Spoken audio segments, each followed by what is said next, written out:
মাংস খেয়ে যাদের মুখে অরুচি এসেছে তাদের জন্যে আমার আজকের রেসিপি লাউ দিয়ে শিং মাছ। আশা করি রেসিপিটি আপনাদের ভালো লাগবে। আর কথা না বাড়িয়ে চলুন রেসিপিটি দেখে নিই। এই লাউ খুব কচি ছিল লাউটিকে ছুরি দিয়ে আমি কিভাবে খোসা ছাড়াচ্ছি দেখুন। এভাবে দাও দিয়েও আপনারা কেটে নিতে পারেন। লাউয়ের খোসা ছাড়িয়ে নিজের পছন্দ অনুযায়ী সাইজে কেটে নেব। আপনারা আপনাদের পছন্দ অনুযায়ী কেটে নেবেন। বেসিনে চলে এলাম এগুলোকে ধুয়ে নেওয়ার জন্যে। ভালো করে ধুয়ে পানি ঝরিয়ে নিলাম। এবার একটি পাতিলে এই লাউয়ের পিসগুলো নিয়ে নিলাম। এবার মশলাগুলো দিয়ে দেব। 1 চামচ মরিচ, আধা টেবিল চামচ হলুদ আর 1 চামচ ধনিয়া গুঁড়া। লাউয়ের তরকারিতে পরিমাণ মতো মশলা একটু কম করে দিতে হয়। এবার স্বাদ মতো লবণ দিয়ে দিব। লবণটা আন্দাজ করে দিবেন। এখানে আমি কোনো পানি ব্যবহার করব না, লাউয়ের পানিতেই লাউটা সেদ্ধ হবে। জাল দেওয়ার পর যে পানিটা উঠে আসবে সেই পানিতেই সেদ্ধ হবে। আর মিডিয়াম ফ্লেমে রেখে এবার ঢেকে দিলাম একটি ঢাকনা দিয়ে। অনেকটাই সেদ্ধ হয়ে এসেছে। 15 মিনিট পর ফিরে এলাম।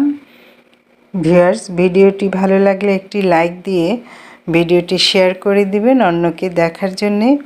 আর পেজটি ফলো দিয়ে রাখবেন। চ্যানেল থেকে যারা দেখছেন তারা চ্যানেলটি সাবস্ক্রাইব করে পাশে থাকা বেল আইকনটি প্রেস করে দিবেন। শিং মাছগুলো ধুয়ে পরিষ্কার করে পানি ঝরিয়ে রেখেছি। আর মাছগুলো অনেকটাই ঘষে নিতে হবে। শিং মাছ আমরা সবাই জানি এটি পরিষ্কার করে নিতে হয়। তাই অনেকেই ঝামেলার কারণে শিং মাছ খেতে চায় না, পরিষ্কার করার ঝামেলার কারণে। এখানে আমার পেজের ভিডিওতে শিং মাছ পরিষ্কার করার পদ্ধতি ভিডিও দেওয়া আছে, চাইলে আপনারা দেখে নিতে পারেন খুব সহজ পদ্ধতিতে কিভাবে আমি শিং মাছ পরিষ্কার করেছিলাম। এবার ঢেকে দিলাম আবারও 10 মিনিটের জন্যে। মাছগুলো সেদ্ধ হয়ে এসেছে। এবার কাঁচামরিচ আস্ত এবং ফালি দুভাবেই দিয়েছি।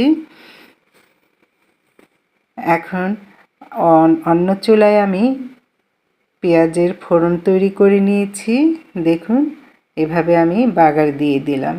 এতে করে শিং মাছ দিয়ে লাউয়ের তরকারির স্বাদটা দারুণ আসবে।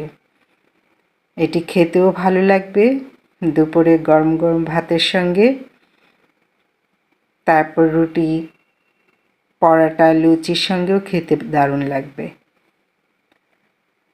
ব্যাস তৈরি হয়ে গেল শিং মাছ দিয়ে লাউয়ের ঝোল।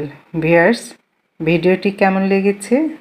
আবার দেখা হবে নতুন ভিডিওতে, নতুন রেসিপিতে। সে পর্যন্ত ভালো থাকুন। আল্লাহ হাফেজ।